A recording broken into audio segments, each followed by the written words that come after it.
Hello students. Today, in the welcome in the sixth lecture of chemical bonding.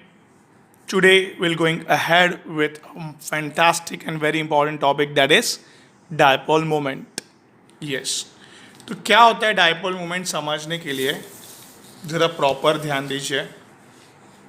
Let's say this is we have two atoms. Hydrogen अपना single electron लेके आया है. Chlorine 7 electrons है. क्या करेगा hydrogen electrons को खींचेगा. ये हाइड्रोजन का इलेक्ट्रॉन्स और ये क्लोरीन का अपने बॉन्ड बनाया. क्लोरीन का ऑक्टेट कंप्लीट है, हाइड्रोजन का डुप्लेट कंप्लीट है. कहानी में प्रॉब्लम कभी आएगा जब भी ये अपनी ताकत से इलेक्ट्रॉन को खींचेगा अपने तरफ. तो इस पे ऊपर क्या डेवलप होते जाएगा, पार्शियल नेगेटिव चार्ज. इसके ऊपर क्या डेवलप होते जाएगा, पार्शियल पॉजिटिव चार्ज. ये चार्ज को हम लोग बोलते हैं पोलारिटी. चार्ज को क्या बोलते हैं हम लोग, पोलारिटी बोलते हैं. हियर क्लोरीन का नेगेटिव चार्ज का सेंटर, जिसको बोल देंगे हम लोग थोड़ी देर के लिए नेगेटिव पोल. सिमिलरली ये आपका हाइड्रोजन का पॉजिटिव चार्ज का centre is called as positive pole. तो बेसिकली ये पॉजिटिव पोल और ये नेगेटिव पोल एक दूसरे को क्या करते रहेंगे, अट्रैक्ट करते रहेंगे एंड एक दूसरे को पुल करते रहेंगे. The pulling of these poles, both poles, positive and negative poles, are called as dipole. Dipole का मूवमेंट चेक करना है हमें. क्यों, डायपोल का मूवमेंट अगर ज़्यादा है, इसका मतलब ये चार्ज इधर जो आया है नेगेटिव चार्ज और ये पॉजिटिव चार्ज, ये चार्ज का सेंटर जितना ज़्यादा चार्ज उतना एक दूसरे को ज़्यादा खींचेंगे.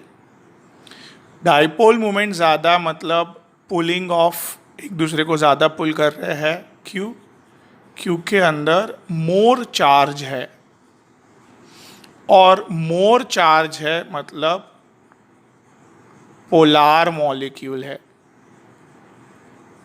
पोलार मॉलिक्यूल मतलब चार्ज वाले मॉलिक्यूल. अभी ये क्या, दोनों क्लोरीन, बराबर ना, दोनों क्लोरीन एक दूसरे को इलेक्ट्रॉन खींच पाएंगे. दोनों की इलेक्ट्रोनेगेटिविटी क्या है, सिंपल क्या है, सेम है. तो इसके लिए इलेक्ट्रॉन कहाँ पे रखेंगे, बीच में रखेंगे, राइट.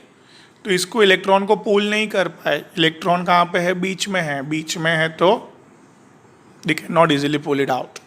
तो इलेक्ट्रॉन को पुल ही कर नहीं पाए है. सो इलेक्ट्रॉन पुल नहीं कर पाए तो no charge, no polarity, no dipole moment. ठीक है.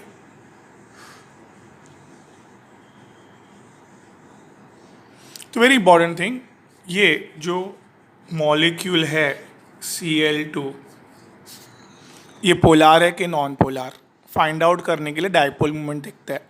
डायपोल मोमेंट, इसकी डायपोल मोमेंट ऐसे म्यू से डिफ्लेक्ट करता है. म्यू डायपोल मोमेंट 0 मतलब कुछ पुलिंग नहीं है, कुछ चार्ज नहीं है, कुछ एक दूसरे को खींचने का नहीं है, सिंपल. और HCl हम लोग बोलते हैं डायपोल मोमेंट समथिंग है. D by is a unit of charge, देखते हैं अभी. तो डायपोल मोमेंट डेवलप हुआ मतलब चार्ज तो है भाई. थोड़ा डायपोल मोमेंट थोड़ा चार्ज, ज़्यादा डायपोल मोमेंट ज़्यादा charge, like that. I hope दिमाग चल रहा है थोड़ा थोड़ा आपका भी. Dipole moment is nothing but a polarity of any polar covalent bond. Polarity मतलब charge. Polarity of a polar covalent bond और a molecule is measured in terms of dipole moment. Here both positive and negative poles are there. एक दूसरे को pulls each other. More the moment, more the polarity of a molecule. ज़्यादा moment है मतलब ज़्यादा charge है उसके ऊपर, ऐसे मॉलिक्यूल के ऊपर. Dipole moment mu charge multiply by the distance between this two centre of poles. ये डिस्टेंस ज़्यादा है तो एक दूसरे को ज़्यादा, अब देखो ना, हम मैं और आप अगर बाजू बाजू में खड़े तो एक दूसरे को कितना खींचेंगे. हमारे दोनों के बीच में डिस्टेंस ही नहीं है तो कितना खींचेंगे हम एक दूसरे को. मूवमेंट ही नहीं कर पाएंगे. टच ही है ना एक दूसरे को सपोज, तो एक दूसरे को मूवमेंट नहीं कर पाए हम लोग. एक दूसरे को टच है, अगर हमारे दोनों में बीच में बहुत डिस्टेंस है तो एक दूसरे को खींच के हम लोग चाहिए उतना मूवमेंट करवा सकते हैं. तो यस, तो यार दोनों के बीच में डिस्टेंस जितना ज़्यादा है उतना मूवमेंट भी ज़्यादा करवा सकते हैं. तो movement is also depends upon the distance between the two atoms. Mainly charge है ये. तो यार D is the distance between two poles and unit is dBi. dBi equals to CGS unit is in conversion है 10⁻⁸ ESU electrostatic unit, this charge का unit, और ये distance का unit centimetre. Simple. और चार्ज का unit in terms of coulomb and distance is in terms of metre. Coulomb metre SI unit. So 1 dBi equals to 3.33 into 10⁻⁻30 coulomb metre भी बोल सकते हो आप. It's a vector quantity, very important to understand. It has both magnitude and direction, that's why it's a vector quantity. Now direction of dipole moment is drawn with arrow starting with electropositive element to the electronegative elements. मतलब ये HCl molecule जो movement करवाता है, इसका dipole movement का direction हम लोग ऐसे एरो से बताते हैं. ये इलेक्ट्रोपॉजिटिव था, उधर से चालू हुआ, ख़त्म हुआ इलेक्ट्रोनेगेटिव पे. तो एरो से हम लोग इसका डायरेक्शन बताते हैं डाइपोल मूवमेंट का. तो it's a what vector quantity. Dipole movement electronegativity का डिफरेंस बढ़ते जाएगा तो चार्ज आते जाएगा ज़्यादा से ज़्यादा, और बरोबर ना, डाइपोल मूवमेंट बढ़ता जाएगा, पोलैरिटी बढ़ता जाएगा मॉलिक्यूल पे. जैसे कि HF ज़बरदस्त इलेक्ट्रोनेगेटिव डिफरेंस है तो ज़्यादा नेगेटिव ज़्यादा पॉजिटिव चार्ज डेवलप होगा H और F में, और वो लोग एक दूसरे को ज़बरदस्त चार्ज डेवलप हुआ तो मूवमेंट करवाएंगे. सिमिलरली HI में लिस्ट इलेक्ट्रोनेगेटिव डिफरेंस चार्ज ही बिल्कुल भी एकदम नेग्लिजिबल है, तो इसके लिए there is no movement at all और a negligible movement is found inside it. Yes, so very important thing, first factor is very important factor, that is the electronegative difference. अगर वही बड़ा ज़्यादा है तो आगे कुछ हमें देखना नहीं है. ठीक है, दिमाग चल रहा है बराबर. अभी इसका और एग्जाम्पल देख रहे हैं, बराबर ध्यान मेंटेन करना तो ये समझेगा टॉपिक काफ़ी इंपॉर्टेंट है. हियर डाइपोल मूवमेंट HH आगे बात की, Cl में डाइपोल मूवमेंट जीरो है बिकॉज नो पोलैरिटी, इलेक्ट्रॉन बीच में ही रहता है. राइट, ये दो एग्जाम्पल के पहले ये दो एग्जाम्पल समझो आप. बेरिलियम 2 क्लोरीन से जुड़ा हुआ है. ये वाला क्लोरीन भी इलेक्ट्रॉन खींचना चाहता है बेरिलियम का, और ये वाला इलेक्ट्रॉन भी खींचना चाहता है. तो अगर मैंने इस तरह से वेक्टर बना दिया, बेरिलियम से इलेक्ट्रॉन क्लोरीन की तरफ गया, बेरिलियम से इलेक्ट्रॉन क्लोरीन की तरफ गया, तो वेक्टर आपको पता है फिजिक्स का वेक्टर चैप्टर याद करो. Equal and opposite vector by maintaining the symmetricity 180 degree symmetricity maintain रख के ये लोग एक बेरिलियम का इलेक्ट्रॉन खींच रहे हैं. Equal and opposite vector cancels out each other. Obviously logically भी सोचो ना थोड़ा, ये लोग इक्वल सिमेट्रिसिटी मेंटेन रख के बेरिलियम के इलेक्ट्रॉन अगर खींचेंगे तो बेरिलियम के मूवमेंट इलेक्ट्रॉन का होगा ही नहीं, because equal and opposite force cancels out each other. Right, याद करो physics. Very simple thing is that यार बेरिलियम के इलेक्ट्रॉन मूवमेंट हुए ही नहीं, तो इसके लिए बेरिलियम पे कोई चार्ज आया ही नहीं, इसके लिए डाइपोल डेवलप हुए ही नहीं, hence mu equals to 0. Similarly BCl3 case में भी आप इधर समझना बरोबर कि क्या है इधर, ये दोनों डाइपोल, ये और ये वाला डाइपोल का एग्जैक्टली ये रिजल्टेंट डाइपोल डेवलप होगा. ये रिजल्टेंट डाइपोल और ये dipole exactly equal and opposite होने के हिसाब से कैंसिल आउट होगा. तो इसके लिए याद रखो इधर भी ट्राइगोनल प्लेनर में भी व्हाट, दो डाइपोल का रिजल्टेंट डाइपोल और ये रिजल्टेंट डाइपोल एंड दिस जो बचा हुआ डाइपोल था वो इक्वल एंड ऑपोजिट हो जाता है. इसके लिए no movement of electrons inside the boron, hence क्या बोरॉन का मूवमेंट नहीं हुआ पाया इलेक्ट्रॉन का, और there is no movement, charge equals to zero. ठीक है, equal and opposite vector cancels out each other and dipole movement is zero. भी चलो PCl5 ले लो। सो PCl5 के ये 3 क्लोरीन जो प्लेन पे है तो वो तो अभी देखा इधर, BCl3 का एग्जाम्पल से कैंसल आउट हो जाएंगे। सिमेट्रिसिटी 120 डिग्री मेंटेन रख के, ठीक है, 120 डिग्री का एकदम ये 60 डिग्री पे वेक्टर पे आएगा रिजल्टेंट वेक्टर, और equal and opposite cancels out. तो प्लेन ने कैंसल आउट कर दिया। अभी एक्सिस जो 180 डिग्री मेंटेन रखे, 180 डिग्री मेंटेन रखे, equal and opposite force cancels out. So hence PCl5 is a symmetric geometry, trigonal bipyramidal में कैंसल आउट होके dipole moment zero. PCl5 is a non polar molecule, I mean to say that अंदर किसी पे भी charge नहीं है, अंदर molecule पे चार्ज नहीं है, फॉस्फोरस पे चार्ज नहीं है, दैट्स वाई खींच ही नहीं पाए ना electron, equal and opposite force cancel out. Similarly here देखो, ये वाला straight line equal and opposite cancel out, ये वाला line equal and opposite cancel out, ये वाला लाइन।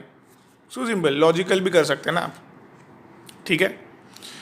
नाउ ये आपको रिका मैंने equal and opposite cancels out. Now from this करके ऐसे ही करके बहुत सारे और मॉलिक्यूल को भी आप कर सकते हैं। Benzene, naphthalene, diphenyl also have a mu equals to zero due to the what planar structure. ना एक बहुत बड़े एग्जाम्पल लिया है मैंने, NH3, PH3 और NF3 से एग्जाम्पल पूछते हैं कैसे ऑप्शन देखे, NH3, NF3, PH3, इसमें डाइपोल मोमेंट ज़्यादा होगा। तो ऑलवेज याद रखो वेक्टर्स बनाओ, वेक्टर इंपॉर्टेंट है बनाना। तो यार नाइट्रोजन और हाइड्रोजन, इलेक्ट्रॉन कौन सी तरफ जाएंगे, नाइट्रोजन की तरफ, तो ये फर्स्ट डाइपोल हुआ μ1।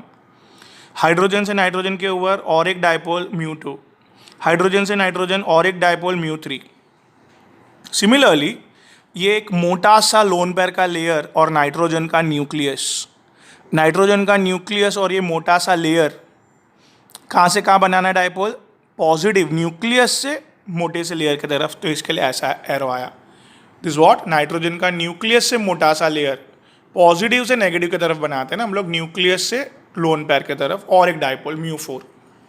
सो देयर आर टोटल अंदर 4 डाइपोल है, चारों 4 डाइपोल का addition is a dipole moment, चारों 4 dipole. Here symmetricity is not maintain, कोई एंगल बड़ा है कोई एंगल छोटा है, सिमेट्रिसिटी नॉट मेंटेन, तो all incoming arrows are added, तीनों दिन इनकमिंग एरो देखो, and outgoing arrows are subtracted. तो हियर ये इनकमिंग एरोज ही मेन इंपॉर्टेंट है। दिस इज लोन पेयर वाला तो वेरी निग्लिजिबल डाइपोल रहता है। तो very important thing is that ये तीनों दिन का addition is almost very high, and here ammonia is a polar molecule, very high polar, जबरदस्त पोलारिटी उस पर ऊपर। हाइड्रोजन पे ह्यूज पॉजिटिव चार्ज है और नाइट्रोजन पे ह्यूज नेगेटिव चार्ज है, लाइक दैट। ना अगर बात करें PH3 की, तो फॉस्फोरस और हाइड्रोजन की इलेक्ट्रोनेगेटिविटी ऑलमोस्ट सेम है, तो ये 3 जगह पे डाइपोल मूवमेंट डेवलप ही नहीं हुआ, और very negligible dipole is between the phosphorus का nucleus and the lone pair. तो एक थोड़ा सा डाइपोल मूवमेंट डेवलप हुआ और थोड़ा सा वैल्यू डेवलप हुआ इधर 0.58 D/। सिमिलरली NF3 देख लो, NF3 में क्या हुआ बेटा, नाइट्रोजन से फ्लोरीन की तरफ हम लोग वेक्टर बनाएंगे, क्यों, नाइट्रोजन कम इलेक्ट्रोनेगेटिव है, फ्लोरीन ज़्यादा इलेक्ट्रोनेगेटिव है। नाइट्रोजन के फ्लोरीन की तरफ हमने क्या बना दिया, वेक्टर बना दिया, आउटगोइंग वेक्टर्स बने सारे। आपको पता है outgoing vectors cancels out each other, और ये एक थोड़ा सा डाइपोल मोमेंट ये वाला के हिसाब से एकदम थोड़ा सा हमें डाइपोल मोमेंट मिला। तो इधर ऑब्वियसली एक कम इसके लिए मिला कि इधर आउटगोइंग वेक्टर्स कम कर रहे हैं डाइपोल मोमेंट को, तो इधर से भी कम हो गया है। तो NF3 is a least polar and NH3 is more polar, please remember that। ठीक है, इसको 2-3 बार सुनो बरोबर क्या बोला मैंने, तो आपको बरोबर समझ में आएगा। क्लियर है बात, ठीक है। Here we'll stop today and आगे देखते हैं, राइट।